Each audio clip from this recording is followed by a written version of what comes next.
Sin is one of the most uncomfortable parts of the human journey. It is the moment we knowingly choose the wrong thing, even when we know the right thing. Sin breaks our peace, weakens our joy, and creates a distance between us and God.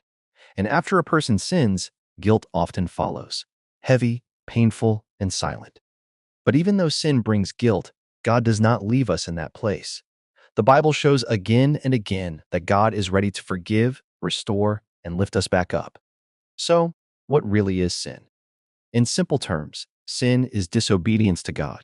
It is when we miss the mark of what God wants for our lives. The Bible says, "For all have sinned and fall short of the glory of God." This means no one is perfect. Everyone has fallen at some point. Sin is not only the big things we hear about. Sometimes sin is the small thoughts and actions we hide. Sin can be anger we don't control, words that hurt people, lies we tell, or things we do in secret. When someone sins, guilt often hits the heart. It feels like a heavy stone sitting on the soul. Guilt makes a person hide, avoid prayer, or feel unworthy of God's love. We see this in the Bible. After Adam and Eve sinned, they hid from God. David, after sinning, cried out, "My guilt has overwhelmed me like a burden too heavy to bear." Guilt is a natural feeling. It is the heart's way of saying, something is wrong, something needs fixing. But guilt is not meant to destroy us. God allows it so we can turn back to Him. God is not surprised by our mistakes. He already knows our weaknesses. He also knows how strong guilt can feel. That is why He gives us forgiveness, not because we deserve it, but because His love is deeper than our failures. Let's take David, for example. David sinned, felt deep guilt, and cried out to God. Instead of running away, he ran toward God. In Psalm 51, David prayed, "Have mercy on me, O God. Wash away all my iniquity and cleanse me from my sin." David teaches us that forgiveness begins with honesty. When we admit our wrongs and open our hearts, God begins the healing process. Guilt doesn't stand a chance when grace enters the room. In John 8, a woman caught in adultery was brought before Jesus. She was guilty. The crowd wanted to condemn her, but Jesus said, "Neither do I condemn you. Go and sin no more." This is how Jesus deals with those who feel guilty. He lifts the condemnation, restores dignity, and guides us into a new life.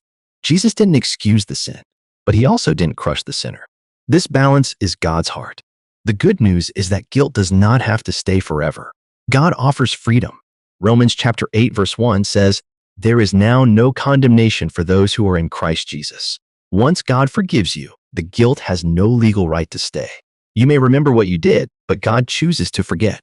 When God forgives, He wipes the slate clean. He does not hold your past over your head. So, after being forgiven, the next steps are important. 1. Accept God's forgiveness. Don't punish yourself for what God has already forgiven. 2. Turn away from the sin. Repentance means changing direction. 3. Stay close to God. Prayer, scripture, and fellowship strengthen us so we don't fall again. 4. Remember His love. God loves you even when you fail. His love is not fragile. Sin is real, and guilt is painful. But guilt is not the end. God's mercy is stronger than every mistake. When someone sins and feels guilty, God stretches out His hand, not to condemn, but to restore. Sin may break us, but grace builds us again. And no matter how far a person falls, they can rise again because God's love is always ready to welcome them home. Have a nice day. Jesus loves you. Bye.